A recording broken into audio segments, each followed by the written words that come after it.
আসসালামু আলাইকুম। আপনারা সবাই কেমন আছেন? আশা করি আলহামদুলিল্লাহ ভালো আছেন। আমিও ভালো আছি, সুস্থ আছি। সকাল থেকে এত বৃষ্টি, অনেক বৃষ্টি, ঝুম বৃষ্টি। সকালে মেয়েকে স্কুলে দিতে গেছিলাম, অনেক বৃষ্টি ছিল। এখনও অনেক বৃষ্টি। এখন বাজে হলো 10টা। এখানে হলো আমি ভিডিও করতেছিলাম, আর আকাশটা এত মেঘলা হয়েছে, অনেক মেঘলা হয়েছে। আজকে বলছে খিচুড়ি রান্না করব আর মুরগির মাংস রান্না করব। প্ল্যান ছিল আজকে মুরগির মাংস রান্না করব আর ভাত রান্না করব। এখানে হলো আজকে মুরগির মাংস, আমি বলতেছি এত বৃষ্টি হচ্ছে, একটু খিচুড়ি রান্না করি। এখানে পরিমাণ মতন তেল দিয়ে দিলাম, পেঁয়াজ কুচি দিয়ে দিলাম।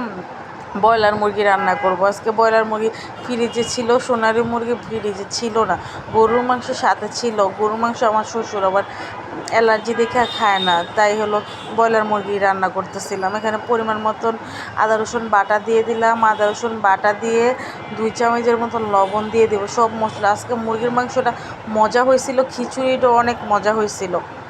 মুরগির মাংসটাও ভালো লাগছে, খিচুড়িটাও ভালো লাগছে। আমার মেয়ের তো অনেক পছন্দ খিচুড়ি, আমার মেয়ের অনেক পছন্দ, আমার হাজব্যান্ডের অনেক পছন্দ খিচুড়ি। এখানে 2 চামচের মতন হলুদের গুঁড়া দিয়ে দিব, তারপরে 3 চামচের মতন মরিচের গুঁড়া দিয়ে দিব, ধইনা গুঁড়াটা দিব। ধইনা গুঁড়াটা দিয়ে সুন্দর করে মুরগির মাংসটা কষানোর পরে হলো 2টা বা 3টা আলু দিয়ে দেবো। আমার মেয়েরে ছাড়া করে কেউ আলু খাইতে চায় না। আমারও আলু ভাল লাগে, ভিতরে মুরগির ভিতরে আলু দিলে আমার মেয়ে পছন্দ করে আর আমি পছন্দ করি। কেউই খাইতে চায় না। এই যে মুরগির মাংস নিয়েছি, একটা মুরগির অর্ধেক মুরগি নিয়ে নিয়েছি। খিচুড়ি রান্না তো একটু বেশিই লাগে। আর হলো আমাদের বাসায় মেহমান আসছে আজকে, কালকে সকালবেলা আসছে মেহমান। বলছি মেহমান চলে গেছে, আবার আসছে। আল্লাহর নেয়ামত মেহমান হলো।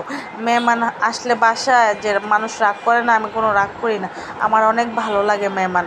আর মেহমান না আসলে না বাসাটা খালি খালি লাগে, কেউই নাই। আমরা 3-4 জন বাসার ভিতরে, এরকম লাগে। আর হলো মেহমান আসলে না সবার সাথে গল্প করতে পারি, খাওয়া দাওয়া করতে পারি। আল্লাহ রিজিক না কীভাবে জানি মানুষের দিয়ে দেয়, আমি এই জিনিসটা আছে। আমি বুঝছি যে মেহমান আসলে রিজিক আল্লাহ বাড়ায় দেয়, অনেক বাড়ায় দেয়। মেহমানদের জন্য রান্না করতে হয়, এই রান্না আমরাও একটু ভালো মন্দ খাই, তো তারপরে মেহমানদের জন্য বেশি রান্না করতে হয়, মেহমানের পাশাপাশি আমরাও খাইতে পারি, এই জন্য আল্লাহ রিজিক বাড়ায় দেয়। এখানে তরকারিটা কষানো হয়ে গেছে। তরকারিটা কষানোর পরে হলো আমি 2-3টা আলু দিয়ে দিব। 2-3টা আলু দিয়ে কি করছি, মোবাইল ক্যামেরা অফ করে ক্যামেরা চালু করি নেই। কী করছি, পানি দিয়ে দিছি। পানি দেওয়ার পরে হলো আল্লাহ, আমি বলতেছি জিরার পাখি, আর পানি দেওয়ার পরে ক্যামেরাটা অফ করে চালু করে অন করি নেই। এরকম কার কার হয় একটু কমেন্টে বলবেন। তারপরে হলো মুরগির মাংসটা রান্নাটা হয়েছে, জোরেই রান্না করছি। আর এত বৃষ্টি আসতেছে, অনেক বৃষ্টি আসতেছে। তারপরে আমি আবার একটু বাড়িতে গেলাম, দেখি কিছু ভিজতেছে নাকি জামা কাপড়। আমি না জামা কাপড় নিয়ে আসছি।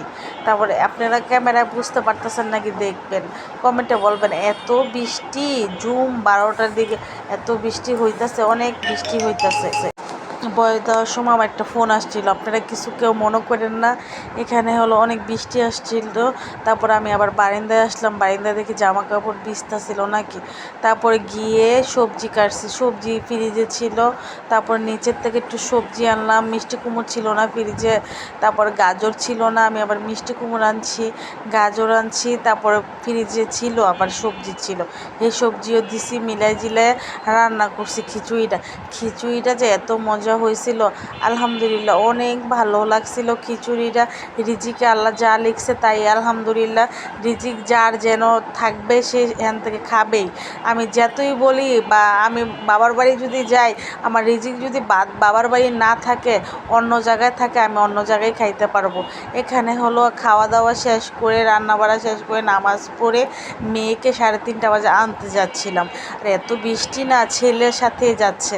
আমি ছেলেকে বললাম যায়ও না, তারপরও ছেলে যাবে আমার সাথে। এখানে হলো আমার ছেলেকে নিয়ে মেয়েকে আবার স্কুল থেকে নিয়ে আইসা হাঁটতেছিলাম, হাইটে যাচ্ছিলাম। মেয়ের তো আর হাঁটা পড়ে না বেশি একটা, এর জন্য হাইটে যাচ্ছি।